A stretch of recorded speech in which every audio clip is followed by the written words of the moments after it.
Good evening everyone, welcome back to Coding Hives. This is Rasina with you. In today's video, we are going to learn about one of the important object-oriented concept in Python, that is encapsulation. So I will explain this concept with some simple examples so that you will be a pro in the concept of encapsulation. So what is meant by encapsulation? Think of it as a way of bundling together the data, the attributes and functions that operate on the data all in one place. That we know, that is class, right? So encapsulation also means restricting access to some of the data to keep it safe. Okay, so this is helpful because sometimes you want to hide or protect certain data so it does not get changed accidentally or by anyone who should not have access to it. Okay, so encapsulation, we can say, it keeps data and methods together in a single class. Then the second point is it hides and protects certain data to make sure it is not accessed or modified in the wrong way. Okay, so now I will explain these concepts behind this encapsulation first. Python, attributes and methods can be public or private. Okay, so public is which is accessible from outside the class. The variables or attributes which can be accessed from outside the class are known as public, and private means which is only accessible from within the class. Okay, so by default all attributes and methods in Python are public. So I will explain with some example. Okay, first we will go for public attribute. So I am declaring a class person. Okay, and inside that I am declaring an init. It is the constructor. We learned that.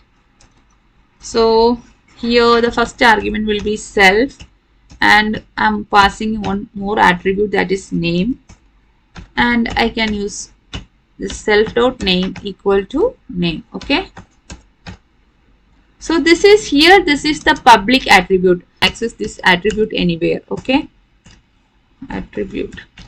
Yeah, now I am creating an object of this. For example, I can see person equal to person of, I can give Asha. Okay, so here I can access this attribute using this object.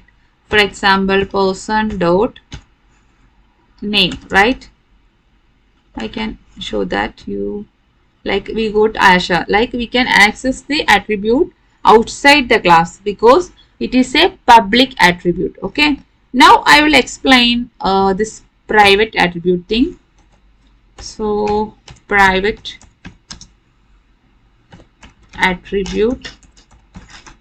So private attribute, we can say, if you want to make an attribute private so that it cannot be accessed directly from outside the class. Okay, so in Python we do two double underscore or two underscore. Okay, so before the attribute name we need to use this two underscore. So for that I will use the same code here, and I can use, yeah, I will copy this thing here.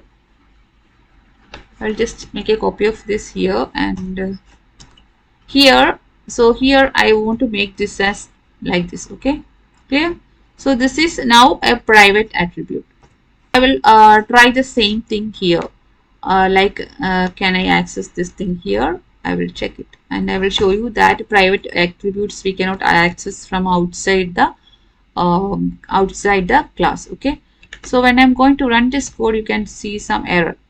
Like person object has no attribute name. Okay. We used underscore name to make a private. If you try to access it directly from the outside the class, we get an error, right? We got an error here. So the prefix double underscore tells that it is the private variable and it is specific to hide the attribute. Okay, we can hide the attribute. So how we can access this private variable or private attribute? Only the function inside the class. Okay, so that is the only way we can access the private attribute in a class. So now I will explain how we can access the private attributes. So how we can access the private attributes? Okay, so when we are working with the private attributes, if we cannot access them directly, it is no use, right? So we can use some functions to access these private attributes. Okay, I mean the attributes which we declare using this double underscore. So here for that we can use two type of methods. They are getter method and setter method. Okay, getter and setter methods. So using these methods, we can access those variables. So for that, I'm going to write the same code here, like class person, and inside that I have a init constructor, and here I have self. Then the second attribute is name, right? So now I'm creating this as a private variable, I mean private attribute. Yeah, here. So here I can write name equal to name. Okay, so this is the private variable. Now I can write some functions to get and set the data. I mean I can access the private variable outside the class using this get and setter method. Okay, so for that first I am going to write a getter method, that is def get name, that is to get the name. Okay, so here the first argument is self, right? So I can simply return that name. So return, I can use something like self dot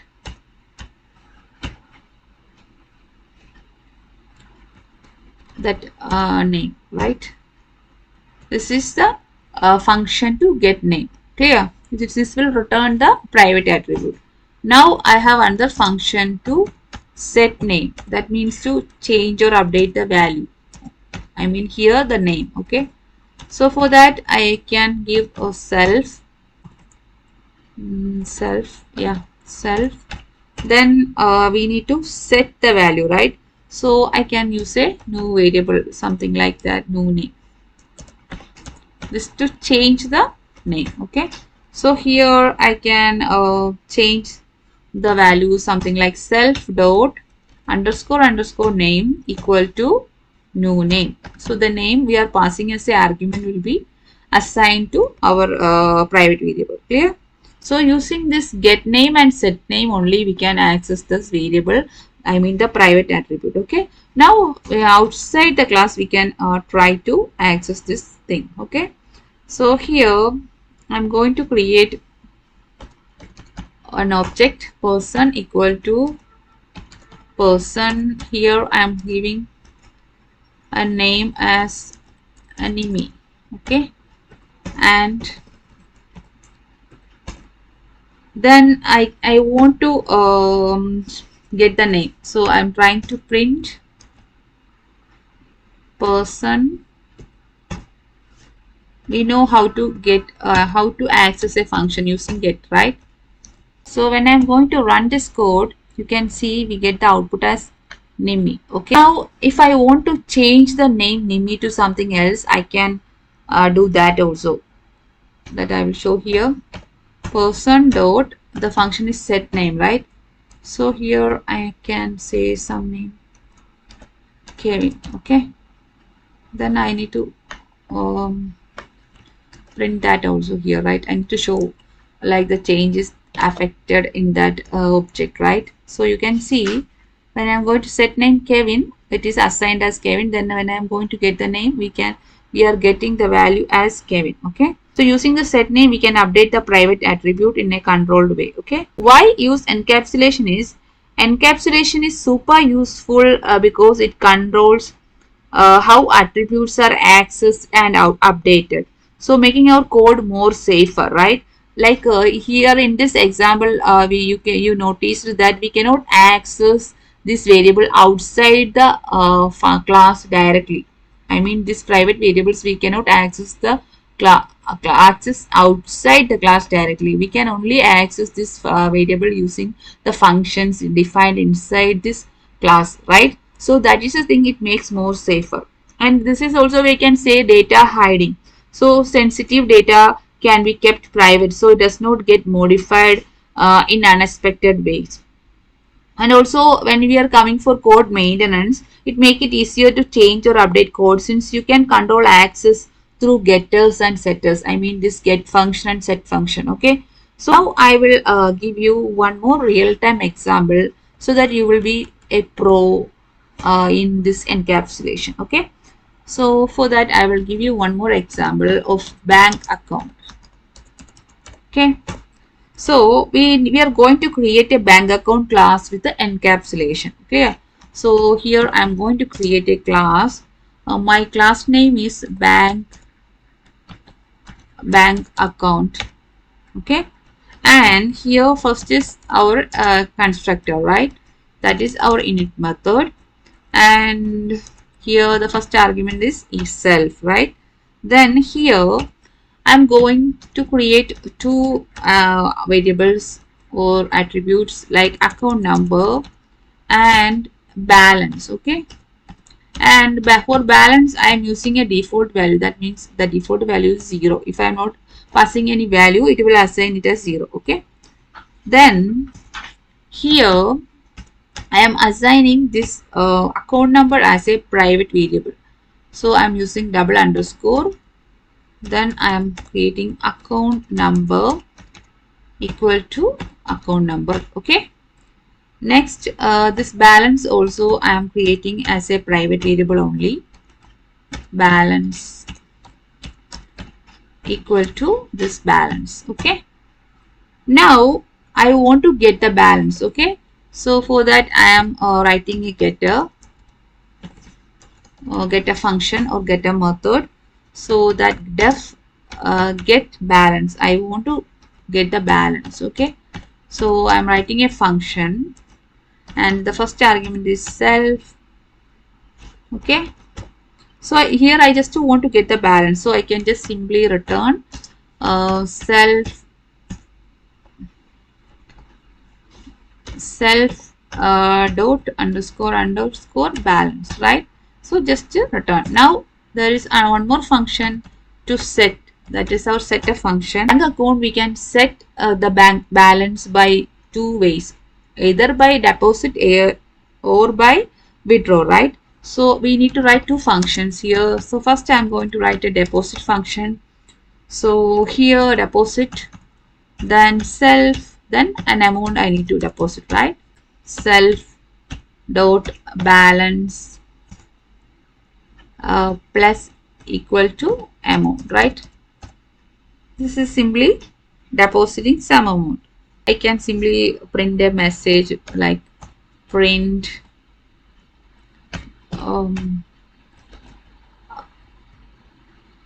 I can print something like, here I can give a message deposited this amount, like some message I can do. Okay, so this is the case of deposit. Now withdraw means we need to write withdraw, right? Withdraw, yeah, withdraw. Here also self and an amount which is withdrawing, right? So here we need to do something like self dot underscore balance minus equal to amount, right? Here we can use some conditions also. For example, there will be some minimum balance, like that we can do that, but I'm not focusing on that logic. I just want to explain you the logic of encapsulation with this program. That is why I'm not doing that conditional checking and all. Okay, so here also I can give a message like how much amount he or she withdrew. Okay, so here withdrawed amount. This is the basic logic only. I'm telling, like we need to do more conditional checking and all. but here I'm not implementing that. This is only to understand this encapsulation logic. Okay, so now I'm going to create an account object of this bank account. Okay, and here my bank account number, I can say, for example, 1 2 3 4 5 6 7 8 9. Okay, I'm giving some sample number, and my balance is 100. Okay, now I can use this print get. Our function name was get balance, right? But here we need to, using this object only, we can account dot get balance, right? Yeah, so it will show our balance, like how much balance will be there. So if it is correct, we need to show 100, right? I will run this code. Yeah, we got output as 100. Okay, now I'm going to deposit some money. For example, I can write account dot deposit 50. Okay, then I will show this here. I will copy this code here, paste, so that the output will be 150, right? We will check that. Yeah, deposited 50 and 150. Now I'm going to withdraw. Okay, account dot deposit, not deposit, withdraw. I'm going to withdraw 100. Okay, so after withdrawing 100, there will be an output of 50, right? We'll check that also, don't worry. Yeah, we got output as 50, right? I hope you got an idea about how this encapsulation works, how this private and public variables or attributes work, and how we can access this variable, and what is the unique benefit of encapsulation, right? So encapsulation bundles data and methods in one place. Public attributes can be accessed directly, but private attributes can use a double underscore prefix to hide them. Then getter and setter methods allows controlled access to private attributes. So encapsulation improves code safety, control, and maintenance. Okay, so I hope you got a clarity about what is meant by encapsulation and all. So that's it for today's video. Thank you. Have a nice day.